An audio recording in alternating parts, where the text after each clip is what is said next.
Hi friends, welcome to கிகி Sathish diary YouTube channel. இன்னைக்கு வந்து நம்ம எப்படி கொழுக்கட்டை செய்யறது, பூரண கொழுக்கட்டை செய்யறதுன்னு பார்க்கலாம். ஒரு சூட்டில் வறுத்து எடுத்துக்கலாம். ஒரு பிடி எள்ளுக்கு 2.5 பிடி நிலக்கடலை மிதமான சூட்டில் வறுத்து எடுத்து தோல் நீக்கி வச்சுக்கலாம். அதுக்கப்புறம் அதே பேனில் வந்து ஒரு 4 ஏலக்காய் போட்டுட்டு ஒரு ஸ்பூன் நெய் விட்டு ஒரு 2.5 பிடி துருவன தேங்காய் எடுத்து அது நல்லா அதில் இருக்க ஈரப்பதம் போகிற அளவுக்கு ஃப்ரை பண்ணி எடுத்து வச்சுக்குவோம்.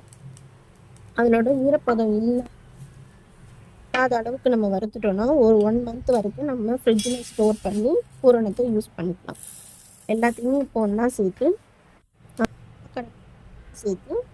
குறப்பாக அரைச்சி எடுத்து வச்சுக்கலாம். அதை அரைச்சி எடுத்துட்டு ஒரு 3 பவுல் அளவுக்கு நம்ம இது வெல்லம் சேர்த்துருக்கோம். வெள்ளத்தை வந்து பாகு காய்ச்சிட்டு தண்ணி அந்த 1 கம்பி 2 கம்பி சொல்லுவாங்க, அந்த பதம் வேண்டாம். சும்மா அதை கட்டி கரையிற வரைக்கும் மட்டும் அதை காய்ச்சி எடுத்து அதில் நம்ம தேங்காய் அரைச்சி வச்ச பூரணத்தெல்லாம் சேர்த்து அதில் இருக்க ஈரப்பதம் போகிற வரைக்கும் நம்ம வந்து இது ஃப்ரை பண்ணி எடுத்து வச்சுப்போம்.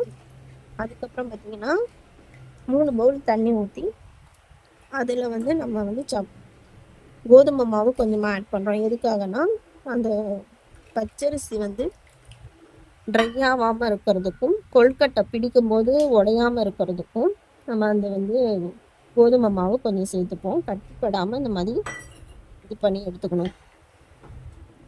அதுக்கப்புறம் நமக்கு தேவையான மாவு சேர்த்து நல்லா சப்பாத்தி மாவு கன்சிஸ்டன்சிக்கு பிசைஞ்சு எடுத்து வச்சுக்கோங்களா.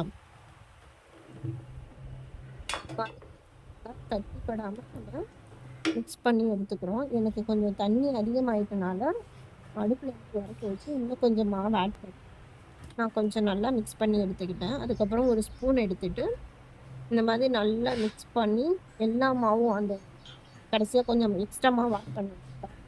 வந்து மிக்ஸ் ஆகிற அளவுக்கு அந்த சூப்லேயே மிக்ஸ் ஆகிடும். மிக்ஸ் ஆகிற அளவுக்கு மிக்ஸ் பண்ணி நல்லா இந்த மாதிரி பிசைஞ்சு எடுத்துக்கிறோம். இந்த மாதிரி கொஞ்சம் சாஃப்டான கன்சிஸ்டன்சியாக இருக்கும். அது மேலே வந்து நம்ம கொஞ்சம் நெய்யோ ஆயிலோ அப்ளை பண்ணி வச்சுட்டோம் அப்படின்னா நம்ம கடைசி கொழுக்கட்டை பிடிச்சி முடிக்கிற வரைக்குமே நமக்கு வந்து அது மேலே ட்ரை ஆகாமல் நல்லா சாஃப்டாக இருக்கும். அதோட கொழுக்கட்டையும் நமக்கு வேக வச்சு எடுக்கும்போது வெடிக்காமல் வரும். இந்த மாதிரி நம்ம வந்து இன்னைக்கு என்ன கொழுக்கட்டை, பிள்ளையார் ஷேப்பில், விநாயகர் ஷேப்பில் ஒரு கொழுக்கட்டை செய்ய போகிறோம். அதனால ஃபஸ்ட்டு வந்து நமக்கு வந்து ஷேப்பில் ஒரு செஞ்சு எடுத்துக்கிறோம். ரவுண்டான ஷேப்பில் ஒரு பூரணம் வச்சு கொழுக்கட்டை மாவு செஞ்சு எடுத்துக்கிறோம். அதுக்கப்புறம் தட்டு ஷேப்பில் சர்க்கிள் ஷேப்பில் ஒன்று செஞ்சுட்டு அது மேலே பூரணம் வச்சுட்டு அதுக்கு மேலே ஒரு தட்டு மாதிரி நம்ம நல்லா சைடு ஃபுல்லாக இந்த மாதிரி ப்ரெஷ் பண்ணி கொடுத்துக்கணும்.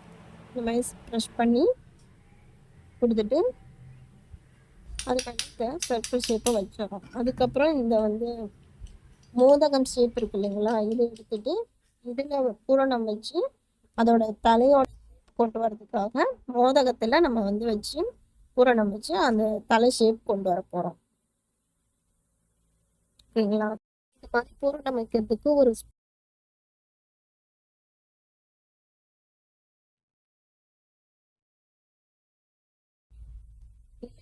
மாவோட மிக்ஸ் ஆகி பூரணமும் மாவும் மிக்ஸ் ஆகி அது ஒரு மாதிரியாக இருக்கும். இந்த மாதிரி ஸ்பூன் யூஸ் பண்ணிக்கும் போது நமக்கு நல்லாயிருக்கும். ஒவ்வொரு தடவை நம்ம ஹேண்ட் வாஷ் பண்ணுற மாதிரி இருக்கும். கடைசியாக இந்த மாதிரி கொஞ்சம் மாவு எடுத்து மோதகத்தோட அடிப்பகுதியை க்ளோஸ் பண்ணிடுவோம். நல்லா க்ளோஸ் பண்ணி எடுத்து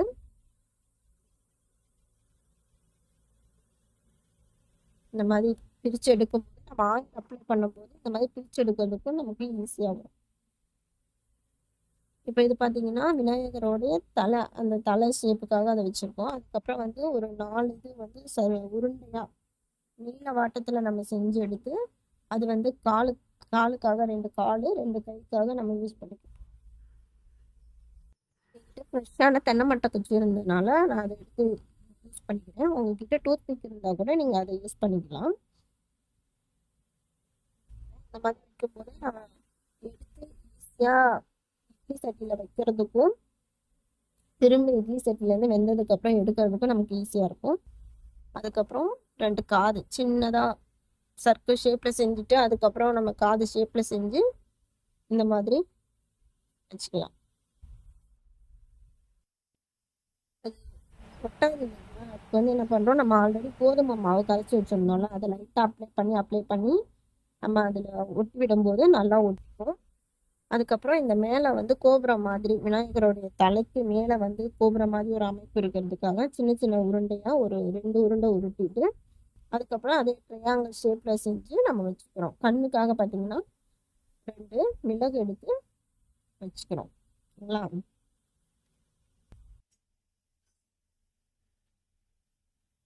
பார்த்தீங்கன்னா கண்ணோட ஐப்ரோ ஒரு மாதிரி இதாக இல்லாமல் இருக்கிறதுக்காக ஐப்ரோ மாதிரி மெலிசாக பண்ணி அந்த கண்ணுக்கு மேலே அந்த கோதுமை மாவை தடவி லைட்டாக ஒட்டி விட்டுறோம். நல்லா ஸ்ட்ராங்காக ஒட்டிக்கும். இப்போ வந்து இட்லி சட்டியில் வச்சு நம்ம செஞ்சு வச்சிருக்க கொல்கட்டையெல்லாம் எடுத்து வச்சு ஒரு 10 மினிட்ஸ் நல்லா வேக வச்சு ஏன்னா விநாயகர் அந்த மற்ற இதெல்லாம் வந்து வெந்துடும். அந்த விநாயகர் வந்து அந்த ஷேப் வேகிறதுக்கு கொஞ்சம் டைம் எடுக்கும். அதனால ஒரு 10 மினிட்ஸ் வந்து வேக வச்சு எடுத்துப்போம். இப்போ வெந்ததுக்கப்புறம் எப்படி இருக்காருன்னு சொல்லிட்டு பார்க்கலாம். அந்த ஷேப் மாறாமல் அப்படியே இருக்கும் பாருங்க. சுக்கு இல்லைங்களா? அதனால வந்து அந்த நமக்கு கீழே விழாமலோ உடஞ்சி போகாமலோ பிள்ளையார் வர்றதுக்கு நமக்கு நல்லா இருக்கும். அதனால குத்தி பண்ணி நீங்கள் அதில் வெளியில் குத்திக்கலாம். இந்த மாதிரி டிஃப்ரெண்ட்டாக செஞ்சு கொடுக்கும்போது குழந்தைங்க கொஞ்சம் இன்ட்ரெஸ்டாக சாப்பிடுவாங்க.